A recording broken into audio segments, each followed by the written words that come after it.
Hey, welcome to the show today.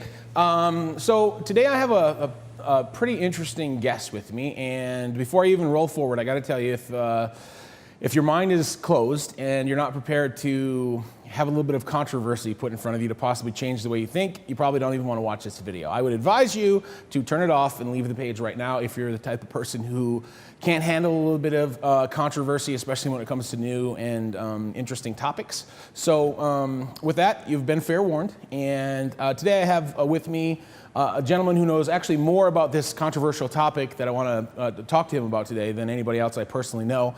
This is Richard Hilton, and Richard has nurtured his interest in lucid dreaming since 1998 with a special interest in the sort of the tech side of things and personal development side of things. He's actually sort of well known for a documentary he filmed called Explorers of the Lucid Dreaming World back in 2004, and I don't want to step on his time. So with that, I'm going to jump right in. Richard, how'd you get into the whole lucid dreaming thing? Tell me that. Well, I got in at a rather early age, around 18, and it was at a time where life was just starting to get challenging, and I was dealing with depression and just a huge aspect of the world that had problems, and I started having vivid dreams for the first time. And from there, I still remember the moment and when I went to a computer just to look up about dreams on the internet, and I read the word lucid dreaming. And this concept that you can become aware in that dream state just totally fascinated me. Mm-hmm. And so from there, I've just always been an advocate of it. I've had my own personal journey through it. It's evolved in my life and dramatically affected different aspects of my life. And part of my life's purpose is to spread it and help other people have their own experiences. Great. So you mentioned a little bit about 18-year-old confusion and depression. Tell me, what was the single biggest problem you were having before you got into a lucid dreaming practice? What was it? Yeah, I was rather quiet in that age. I was somebody who was closed off. Mm-hmm. So I wasn't self-expressed. I didn't connect with a lot of people, and so I found life to be very hard. So that was the main challenge I was facing, and I also had an awful time public speaking. Any moment where people had attention on me, my intelligence went to very low, mm-hmm. and just very embarrassing experiences. So well, we can talk a little bit more about this later, but just to footnote this here. It's funny because a lot of times I'll tell people about lucid dreaming, because actually what happens is a lot of people who knew me like 6 or 7 years ago before I started lucid dreaming, that see me now, they're like, what's your deal? Like, what happened? Like, how did you do this? I mean, I've always been okay, but I was a bouncer at a nightclub, and my job was to beat people up, every night. And I honestly, I've never been a dumb man or an unintelligent person, but definitely didn't have it all tied together and wrapped up the way that I do now. And I credit lucid dreaming with that, including, ability to speak with people, ability to speak with women. I know that sounds ridiculous, but I honestly developed a lot of those skills or I don't know what to say, awareness from lucid dreaming directly. So we'll talk more about that in a little bit. But tell me, before you actually started lucid dreaming, what did you think about it? I mean, like maybe when you first heard about it, did you think, was it a strange thing, a cool thing? What were your feelings about lucid dreaming before you started? I remember I thought of it as kind of like the Star Trek holodeck. I thought, wouldn't it be great just to go into that place and really just create amazing experiences? So that's the impression that I had when I started. Right. Cool. So and what are your thoughts now? What are your So now I find that it's a world that has its own agenda too. So when you get lucid, you're dealing with what's already there, and so you still get a tremendous amount of control and influence, and it varies. But really, you're entering a world that already has a structure, mm-hmm. And you're interacting on it at the level that you bring to it. Absolutely. And one of my favorite aspects of the whole experience is that unexpected aspect.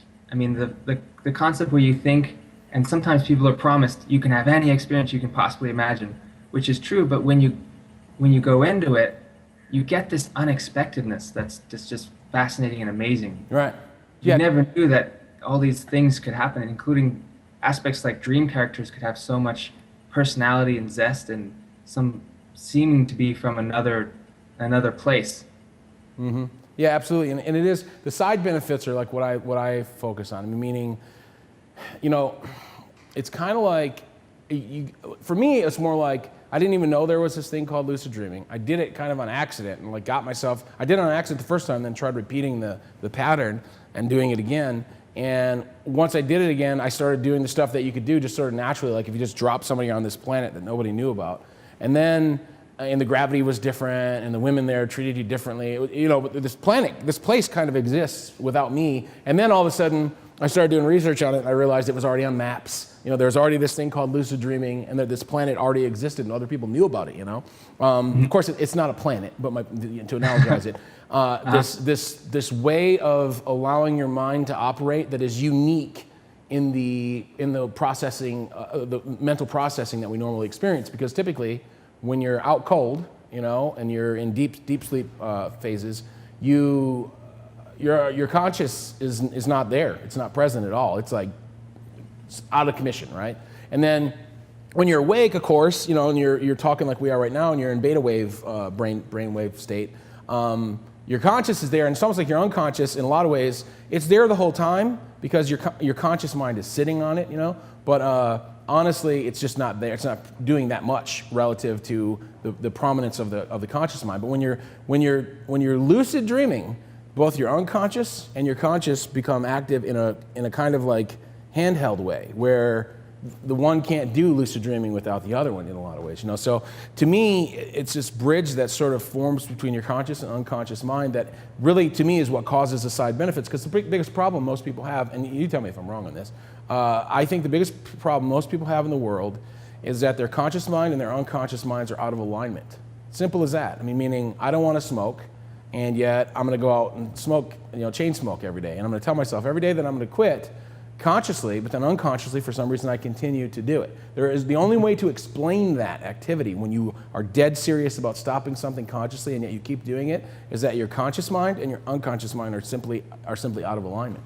So I found sort of the lucid dreaming, to me, beyond all of the like cool stuff, was a bridge between the conscious and unconscious mind through the subconscious. So, but we'll talk a little bit more about that later too. So. I know you're big into the sort of tech arena of things related to lucid dreaming. Tell me, what's the most interesting item that comes to mind when you consider science and research so far with lucid dreaming? Yeah, I think the most interesting, I have quite a few different things I could talk on that subject, but the most interesting is kind of at the forefront of lucid dreaming, is where lucid dreamers have had their experiences, they've gotten a level of lucidity where they feel like they've explored a lot, and now they're at the point where they want to try to get further and try to push the field further. And where some lucid dreamers are taking it is experimenting with shared dreaming. We get to the controversial topic. So tell me a little bit more about shared dreaming and what you know about it so far. It could also be referred to as mutual dreaming. And there's a lot of different ways you could think about it or define it. Because it's at the forefront, we're not exactly sure how it will work, as in how to prove it. I mean, are you entering the same dream, or are you just exchanging information through some kind of mental network? But it has to do with communicating with another dreamer in some form. And so there's a lot of different ways you can experiment with this, but the one that I'm most interested in, and I think is the most effective, is a passive, ongoing shared dreaming experiment in which participants select for themselves a dream password. So this is a word or... Now you're saying they pick a password, both or is it a group of people that's doing it? How do we determine what the password is going to be? So each individual dreamer gets to select their own. And this is a password that they're not supposed to tell anybody while they're awake. Right. They can only tell somebody when they're in a lucid dream. They are able to change that password, but pretty much you set yourself up with a dream password, and therefore you're participating in this experiment. Wow. Fascinating. So now when I first heard about this, I'm going to be honest with you, okay? And people are watching this and they're going to be watching it. I kind of thought it was a little strange. And I don't want to sound like the doubting Thomas here, but my thoughts on it were, I don't know. But what I liked about it was the password idea, because that allows it to be scientifically tested and proven, and I do believe it's possible to prove it through that mechanism, through a large enough mechanism where you get enough data to be able to do it. But here's what I found interesting after I started thinking about it. I don't know if you've ever experienced, like I generally carry my cell phone, in my pocket here, and it's always there. And so, I keep it on vibrate because I don't want it to go off when I'm around other people and everything. And sometimes I'm shooting like this, and I don't want to, ruin the shoot or whatever. But I've had it where my phone is not on me, and it's in another room, and I can tell when it has just rung I get the same vibration. Go ahead. I was actually going to get the door open. Hold on, I can't talk. I apologize. No, it's all right. So I get this thing where I don't know if it's a phantom sensation. All I can tell you is almost every time I get it, I go look at my phone, which I realize isn't in my pocket, and it has rung. It has rung, or I got a text message, even in weird hours of the night when I wouldn't even know. And the phone's in the other room, so I couldn't have heard it. Now, my theory with that is, and this is how I kind of tie it together with the mutual dreaming thing, is that I believe that part of my body, okay, so as well as I do that if a radio tower is what's driving a cell phone, and so that radio tower is sending out a signal that sort of comes in a little bit before the phone actually rings, just microseconds before, but it comes in before the phone actually rings, and it pre-frames the phone, but there's an actual radio signal, and I know that there are documented cases of people's teeth being able to pick up actual radio frequencies. So my theory is, and I think these two relate, and I'm fascinated to find out where the experimentation and the studies go with the mutual dreaming thing. My theory is that that area of my chest it's tuned to that frequency now, in a sort of strange way. My muscles there, my nerves or something, because nerves are just electrical signal senders and receivers. So I gotta believe, and I've never seen a study on this, but I can tell you sometimes before my phone's gonna ring, even when I'm in the same room, I'll go, my phone's about to ring. I'm not psychic or anything, dude. I honestly believe that scientifically what's going on there is that area of my chest where I keep this phone at all the time is just tuned to it gets a signal, and then it's Pavlovian almost. So I think if you the dream password thing could be a lot like that. Like obviously, a brain is full of electrical synapses and nerves, and so why wouldn't it be possible for me to dream, and for you to dream, and for us to be basically tuned into a certain frequency together, and for us to, within that frequency, receive the same message, exactly the same as two different radio receivers would receive a message from a radio station, I got to believe that it's possible. I'm just interested to see the whole thing unfold. And it's to me, I looked it up a little bit. It's a little bit of a controversial topic, and some people think it's a bunch of smoke and mirrors. But I think what I like about it is it's provable. And that's actually the reason why I got into lucid dreaming, dude. I realized that of all of the parapsychological activities, prayer, meditation, lucid dreaming, hypnosis, that basically it's the only one that's provable, meaning LaBerge. Yeah, and if you do it on a large enough scale, then you can gather data, and that can direct you onto which technique could be the most effective. Yeah, absolutely. So what's the biggest project that's going on for mutual lucid dreaming or mutual dreaming right now? Tell me.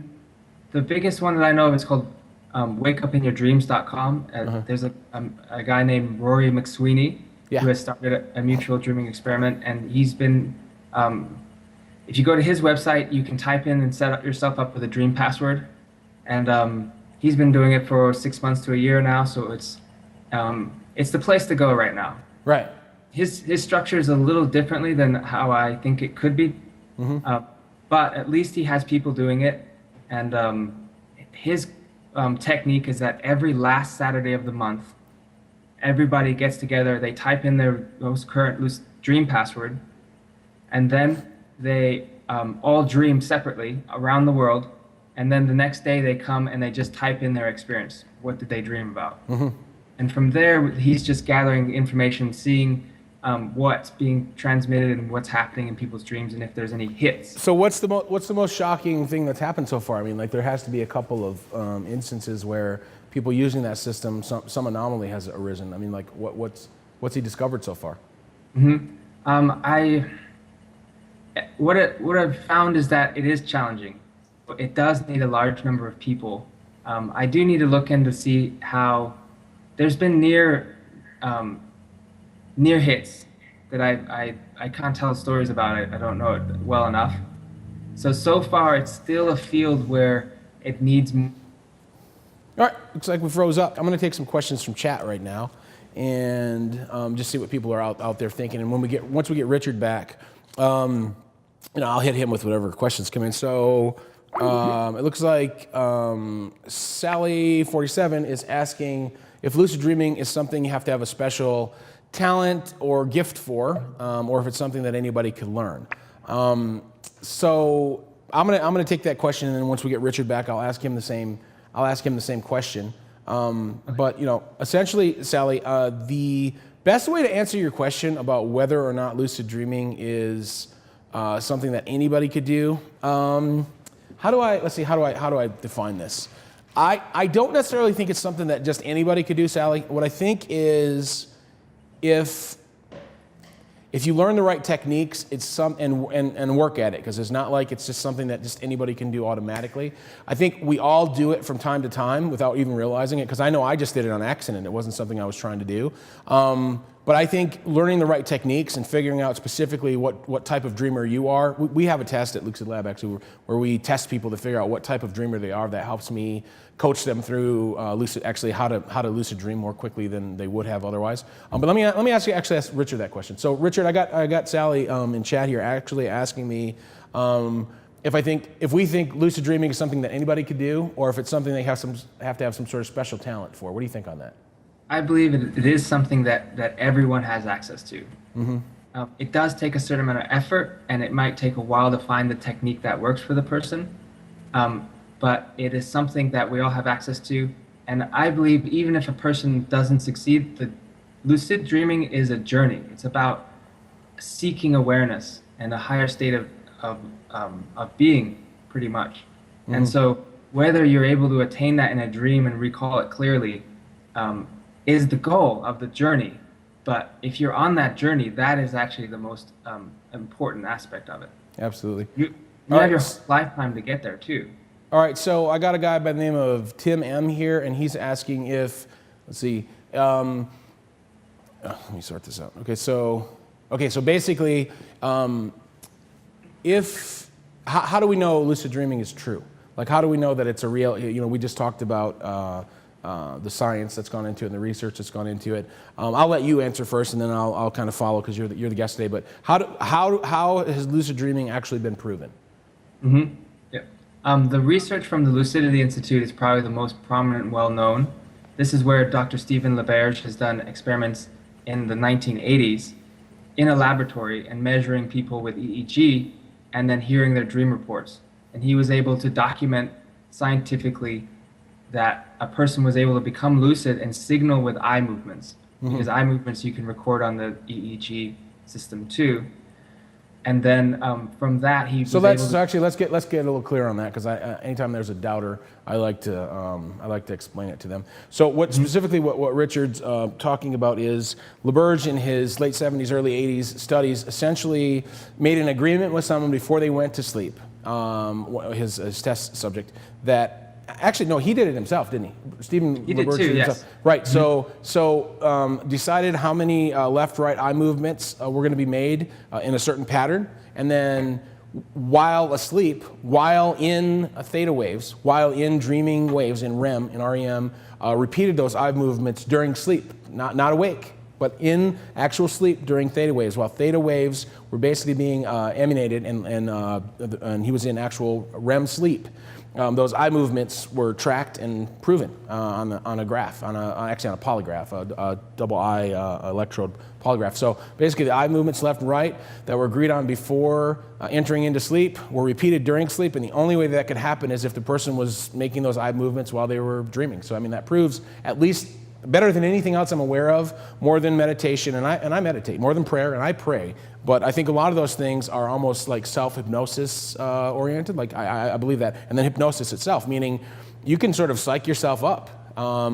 I don't know that everybody who is having a spiritual connection is necessarily having one. I mean, like, I feel like I am, but I don't know. There's no way for me to prove it. But I know with lucid dreaming, it was actually, of all the parapsychological activities, prayer, meditation, hypnosis, and lucid dreaming, it's the only one that's ever been tangibly tracked that a person did a thing while in that state that they agreed to do while, you know, conscious and not in that state. So to me, that's the reason why I'm fascinated with it, is because I love subjective things. I love creative things that don't have any rules or parameters, but when it comes to something like this, the science behind it is a lot more proven and detailed than a lot of other things that have even been going on for thousands and thousands of years. You know, I'm not saying I don't believe in prayer, meditation. Again, I do both of those things. I don't like hypnosis because I don't want anybody else programming my mind, you know. But honestly, of those sort of like four, there's a few more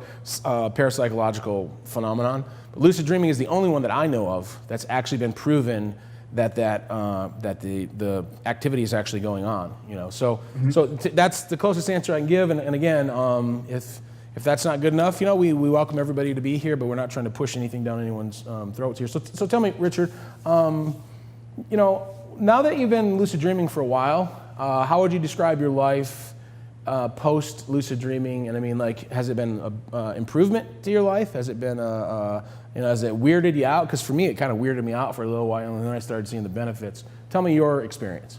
Mm-hmm. Yep. So when I started, I was 18, so I've been lucid dreaming for 14 years. And when I say that, it means like at my good times, I was once a month. So, and I still think that is a good lucid dreamer can do lucid dreaming once a month. But I had periods where I wasn't dreaming as often, and other times in which I was dreaming a little bit more regularly. Mm-hmm. But it has been a tremendous help in my life in different ways as the years have passed.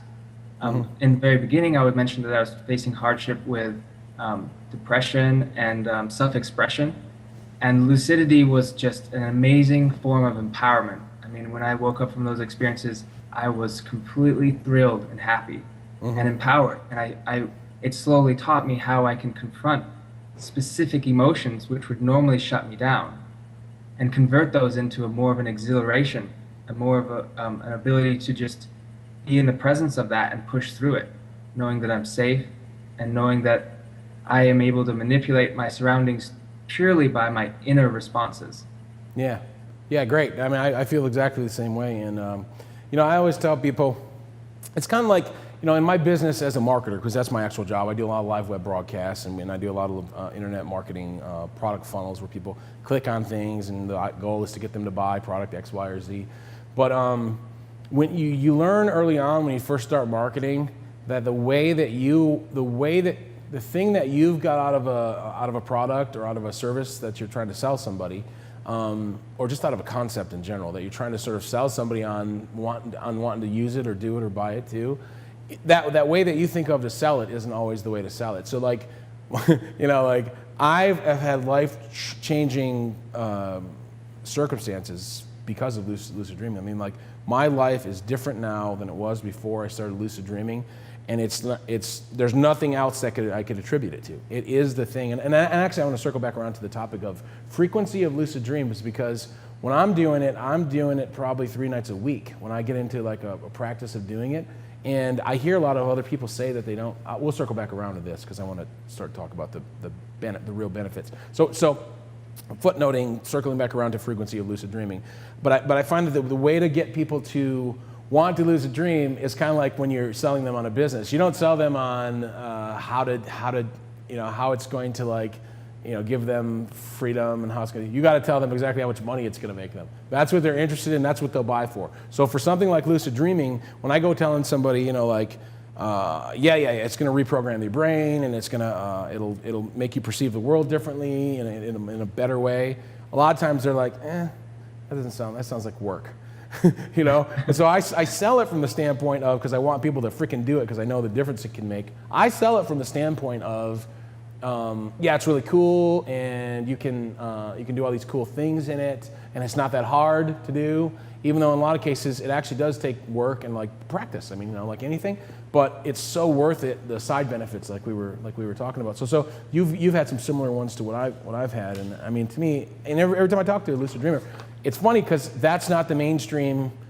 Like lucid dreaming isn't really mainstream anyways, but that's not the main line when it comes to lucid dreaming. When you're talking to people about it, most of them are just really interested in sort of the vulgar benefits, like the cool stuff that you can do and all that. But like you're saying, the dream characters you can make up and the emotions you can make tangible it wouldn't be tangible, but make semi-tangible in your dreams and sort of deal with. You can't really do that anywhere else because, like, if I read a personal development book, that book was written so that 1 million people would buy it, so that it could be a New York Times bestseller typically, or so that it had a broad range of reach. And so there's not particular things related to me always in that book. They're more like general, which is good. That's fine. That's fine. But like when you think of it, lucid dreaming handles you in a personal way that's like a tailored personal development program that just works automatically. There's no like, just do it and you'll end up figuring stuff out about yourself. That's what's so fascinating about it to me. And it gives you an instant feedback. If you're in a situation in a dream and you push a certain emotion back, the dream will respond and tell you exactly what type of world you're creating. So let's talk about frequency of dreaming. So you're saying that you dream maybe when you're really in swing, you're a once a month dreamer, like lucid dreamer? Mm-hmm. Well, that's the rate in which I put myself at. If I'm dreaming lucid dreaming once a month, I'm happy. That's the standard that I've set. And also any groups that I have been involved with, like the San Diego Lucid Dreamers, I tend to tell people that if like an advanced lucid dreamer is once a month, and the reason I say that is because it takes a lot of pressure off, because people go through dry periods. And the other reason I say that is because for my own personal practice, what I do is I set a day once a month that is the day that I put the effort in. Mm-hmm. So, of course, I do it. I have spontaneous lucid dreams. And sometimes I just want to have a dream experience and I'll put extra effort in. But I set a monthly day that I actually start paying more attention. I'll do an actual dream practice where I'll go to bed earlier. So that's why I set it at once a month. What do you find that other people, like in the groups that you attend and stuff, what do you find when you get to talking about lucid dream frequency? What do you find is sort of the main line? Like people once a week, once every 2 months, once every month? What do you hear? What's your feedback? It varies so much, and that's one of the reasons. And what I found is that there are certain people who just have the natural ability because of their upbringing, because of different aspects, interest level, and those people can have great, amazing stories to tell and can lucid dream pretty frequently. But the problem is if there are lots of people who do not have as good dream recall, and they kind of struggle with it, and so it can feel unattainable to those people if you try to set the bar too high. Yeah. That's the only reason. But I know some amazing lucid dreamers who do have. If you're having a couple times a week, then that is. I go through spurts, dude, because my thing is, and it's just personal. No, there is no right and wrong. I think if everybody could have even one every 6 months or every year, you'd be better, because it's like when you go see a movie that like changes your whole mind about something. I take The Matrix. It happens to be kind of related, but I remember when I saw Matrix when it first came out, I was like, whoa. I mean, like just that whole like veil lifted reality shift thing. Lucid dreaming is everyone that I have had has been like The Matrix times 100 in terms of like, holy crap. Never thought about it like that. I feel better about my understanding of life.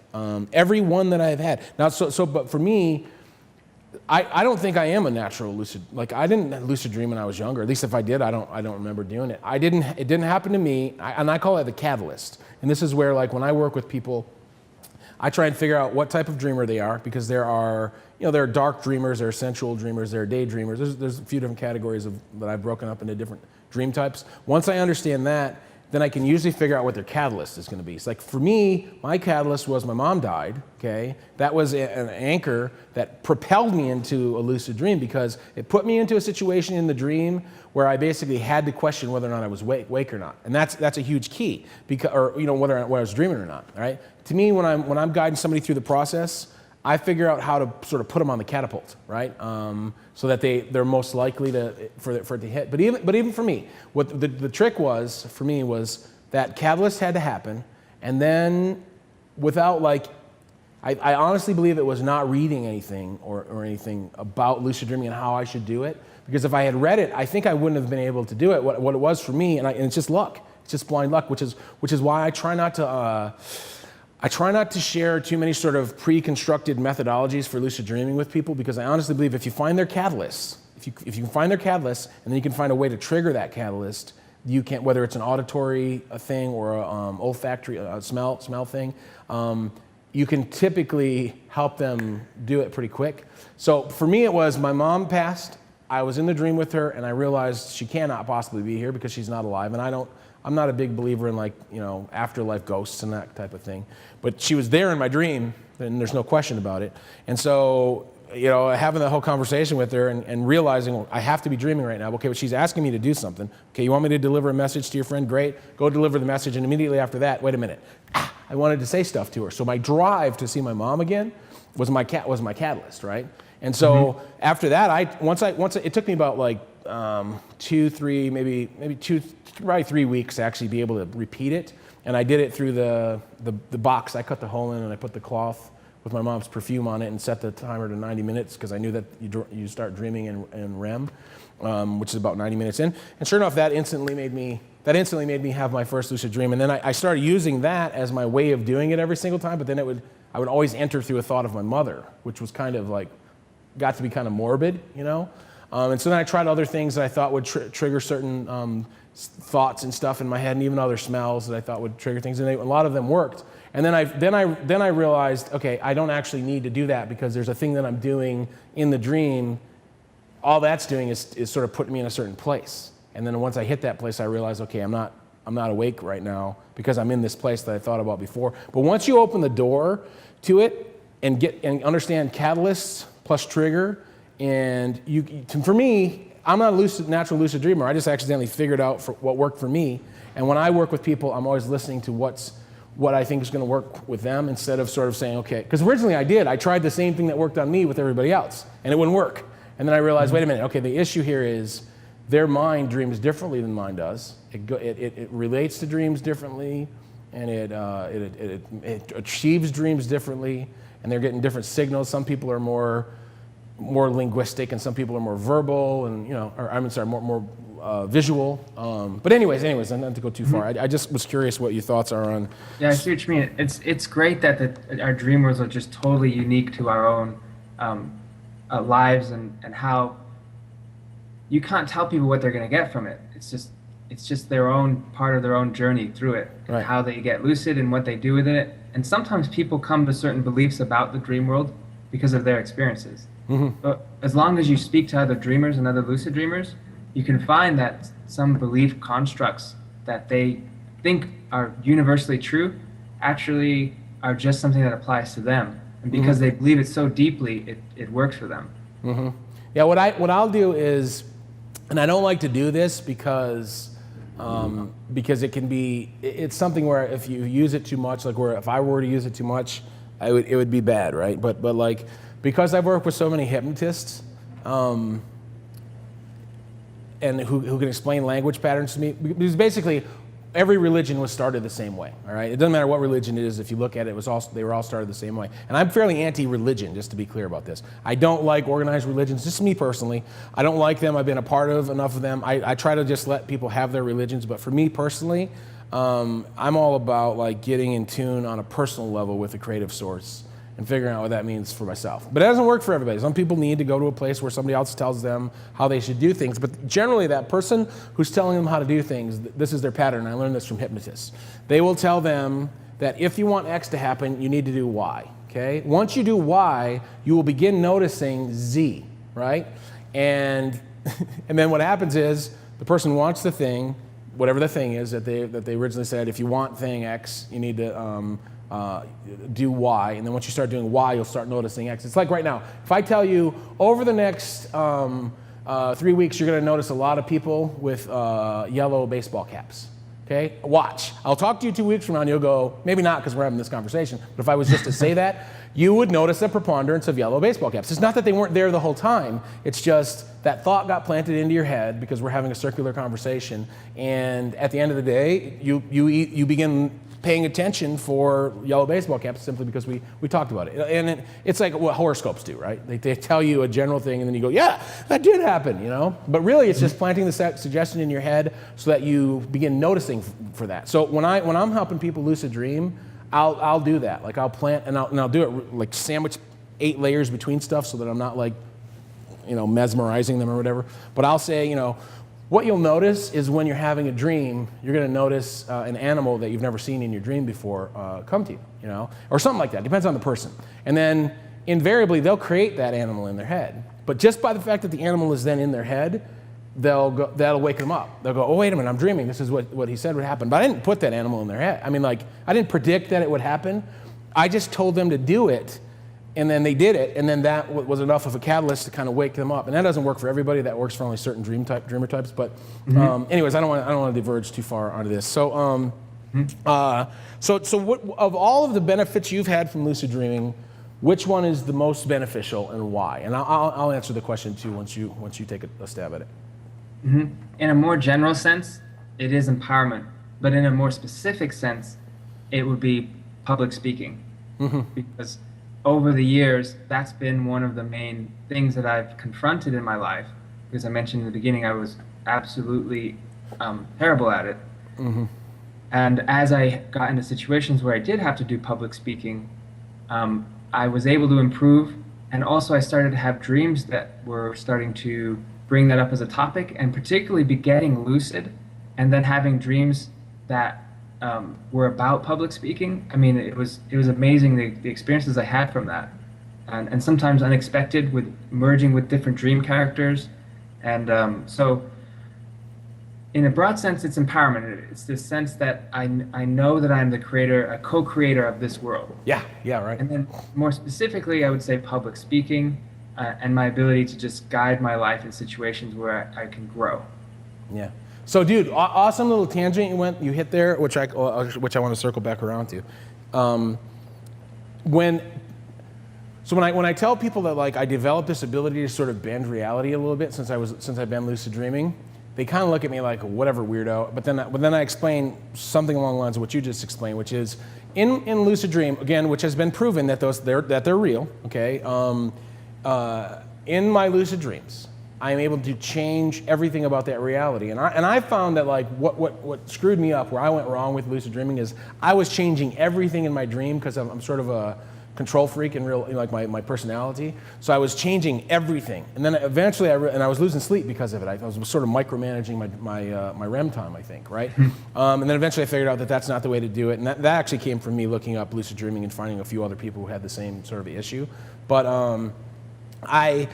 I realized that you can place yourself into situations and then just follow a path that doesn't require you to change everything constantly. Sort of like place yourself into a situation and then sort of use your ability to bend the dream space without bending everything about it, you know? And then, so you definitely can bend your reality in the lucid dream. That's what it's about, right? You're changing reality. But what happens very fast. Yeah, it happens really fast. But in your waking life, the same practices of knowing what to notice for, the same practices of faith in the fact that I can do it, and maybe the rules of physics aren't exactly what we think they are, because what the main from a tangible point that I could explain, after I had that dream about my mom, and then I wanted to do it again, it took me a couple weeks, and eventually I got back to the same park and the same oak tree where I had seen her in my dream, but she wasn't there. And I believe she wasn't there because she was actually there in that first dream, like it was my mother's essence or spirit or whatever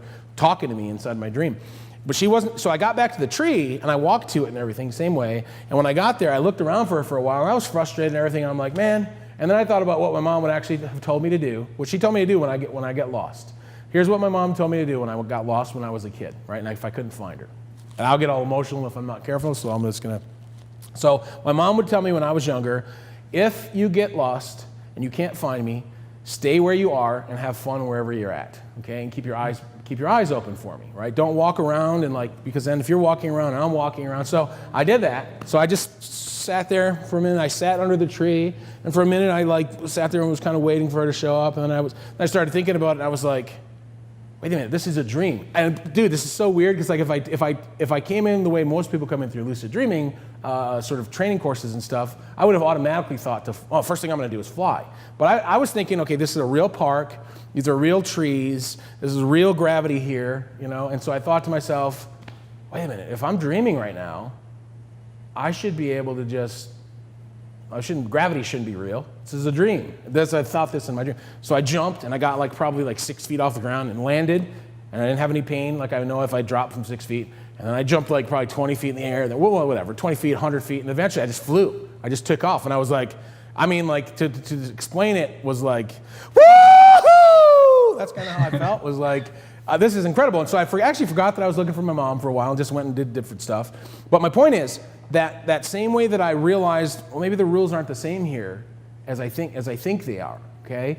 That moment where I realized gravity might not apply here, I apply that rule to life all the time. There are certain rules that are heaped upon us from society, and then even the constant rules of physics don't always apply. I mean, they just don't. There's some other stuff going on, and physics lives within some higher shell plane, and then that lives inside of something else probably. But just questioning but actively questioning it from that lucid dreaming experience of jumping and then flying, huge benefit to me in real life. Because now, when I'm in a situation, I question whether or not this social construct that I have learned up till now about when I can and can't say certain things, and I go, I wonder what would happen if I actually do say it, right? And I have a little bit less fear, or with women, my ability to talk to women has become exponentially increased.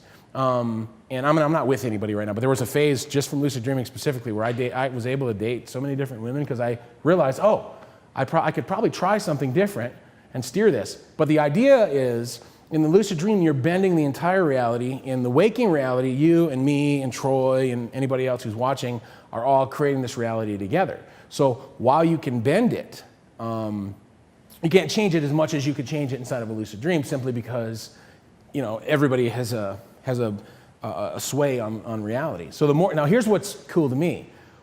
If everybody in the world realized that was conscious, that we were all bending our realities in our waking reality, and let's say, okay, not everybody's going to agree, but let's say you got two sides, okay? And one side wanted to bend it one way, and the other side wanted to bend it the other way. You could still do some pretty amazing stuff just by everybody realizing that we could all bend reality, the waking reality, sort of simultaneously, like a consciousness movement type thing. But anyways, I know that that's what's going on, and nobody can shake me from it. And what you said was what triggered that, is that you realize that you can actually bend reality. I see what you mean, and it seems like bending reality in the real world has a little bit more of a time element to it. It has, so it takes longer. But if you take on something complicated, that's either a social construct or even the human body, and we believe certain rules about the human body, these are more manipulatable through the practices of lucid dreaming. Oh yeah, absolutely. Healing, and as you said, breaking out of social constructs, and even figuring out constructs that you're in you didn't even realize. And those can be religious, or like we spoke about, social, where you just start saying, what if I don't do that? Yeah. Let's just see. Because what if, right? It definitely, that's what's good about dreaming in general, and not just lucid dreaming, but any kind of dreaming. I encourage people to keep dream journals. I always say, look, I don't think that everybody can easily lucid dream. It might take you a year to figure it out, because I know I worked my butt off for that month or so to try and make myself do it again. And I had a great catalyst. And so if you don't have a great catalyst that's going to shock you into kind of doing it, it might take you 6 months or a year to do it, okay? But in the meantime, journal your dreams, because at the very least, the more people dream, the more they question what's possible, the more they wonder what's possible, and just dreaming just in general is good. The guy that I was telling you that I'm going to be working with and in front of really large audiences, His whole thing, if you talk to him behind the scenes, his whole thing is all just about dreams. Like his whole way of connecting with people is just figuring out what they're dreaming about, and then like everything he talks about and everything goes in that direction, and then that's how he gets a bunch of people together. It's really fascinating to watch him operate. He's not an avid lucid dreamer or anything, but he's a big dream advocate, and just dreaming in general, I think, is good for you. So. Another thing about that is sometimes when I talk to people about lucid dreaming, I give them the step before, which is I say, lucid dreaming is really about having vivid and meaningful dreams. Mm-hmm. So that's the goal. That's the step before, as in lucid dreams are vivid and meaningful dreams, but you can have non-lucid, vivid and meaningful dreams too. Right. Absolutely. Yeah. So how do you think the outside world views you now differently than before you started lucid dreaming? And obviously, you had some issues with depression, public speaking, and so forth. How do you think you're projecting outwardly now that to where you're being perceived differently from lucid dreaming? Mm-hmm. Since it's been a while, like I've been doing it for a long time, it's hard to say, but I do feel like that. That people will get a sense from me that even though I'm still somewhat quiet, as in I don't always speak out, when I do say things, it's important, and people can rely on me, and especially in situations where people are having emotional hardships, I feel like I'm more stable and able to help people through those situations. Mm-hmm. Yeah, cool. So. What do you think of lucid dreaming on the whole? Just give me recap everything and give me your overall thoughts on lucid dreaming. Mm-hmm. Yeah. I think lucid dreaming is really a journey that you go on, and it applies to all the aspects of your life. So when you start to practice lucid dreaming, you see how all the things you dream about can be related to your life, and particularly when you pick up amazing lessons, they are life lessons and dream lessons. The dream kind of grows with you. And so it's something that we all have access to, and we can learn and grow a lot from it. Mm-hmm.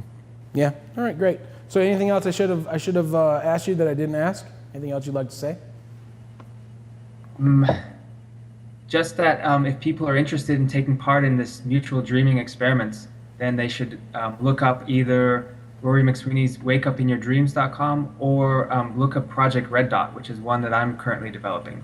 Red Dot? Yeah. Project? It's actually it's spelled Project RUD dot. So it sounds like the color red, but it's spelled with a U instead of an E. What's RUD mean? RUD? Well, I actually had a lucid dream in which I was wandering around in this futuristic dreamscape, and there was this one character, and he actually had an emblem on his shoulder, on his arm, and I spoke to him, and he was actually a lucid dreamer too, and he was a member of this organization called Project Red Dot. Wait. So was he a character in the dream, or was he somebody else dreaming somewhere else that was in your dreamscape? Like that's something that I don't know. Oh, wow. So I didn't recognize the guy, and I don't know where that came from. And also in the dream is where the term red dot came from, because if you take it in like dream logic, the first letter is R, the second letter is U, and the last letter is D, which could stand for dreaming. Mm-hmm.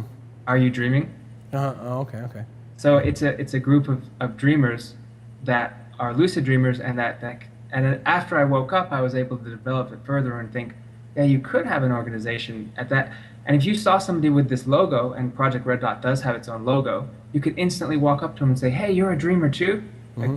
It's great. And if you saw them in your dream, you could exchange dream passwords. So where are you at with the development of Project Red Dot? It has a website that's fully accessible, where people can log in, they can store their dream password, and it creates a profile so you can upload a picture, you can type in anything you want, you can make it private too, but it's a little underdeveloped, so I'm still developing it, so I haven't announced it to the world yet. Sometimes people stumble over it and they use it, but for the most part, I'm still developing it. I think why? What's holding you back from going live with it? I mean, like, what's the holdback? What's the obstacle? Mm-hmm. It is still this process. When I take on big projects, I realize that I'm just one piece of the puzzle, and I don't have the ability like, for example, you're an amazing marketing person. Um, and I know that I'm good at development. I know that I'm good at persistence. So I stay with projects. And so this one is at the point where I'm developing it. I know that there's still development work to do on it. So for me, I see it as a workload that I have to do. And I have to find the other pieces of the puzzle, the other people who can also contribute. All right. So with that, we can go ahead and wrap things up, and I will say, check out Project Red Dot. Of course, check out Richard Hilton, and make sure that you get to know him. You see what he's up to, because clearly the guy knows his business when it comes to lucid dreaming. At the end of the day, I will leave with a single statement, which is challenge what you believe. Challenge what you believe at all times, because mutual dreaming. I'm interested to see where it goes. But no matter what, something comes out of any kind of search, always. Even if you don't get what you're looking for, the search itself, can actually lead to an expanded knowledge and the ability to improve society or one person's circumstance. And I'm all about improving society one person at a time. I don't necessarily believe there's this way of like improving society, because society is composed of individuals. So that's why I'm such a vehement proponent of lucid dreaming, because nothing, I'm such a stubborn and almost egotistical person in a lot of ways, and open-minded and yet very set in my ways, that unless I was in my own dreams and discovering these things for myself, either A, I'm not smart enough to grasp them sometimes, or B, I'm too resistant to grasp them other times. With lucid dreaming, you can discover things about yourself that you can't even imagine, and I love ideas like this mutual dreaming concept. I say, go look it up, go check it out, and with that, I want to tell you thank you, Richard. I look forward to doing a lot of stuff with you in future, dude. It's been a great interview, and I appreciate your time and all your insight, man. Yeah, thanks for having me. All right, cool. Yeah. Bye, everybody.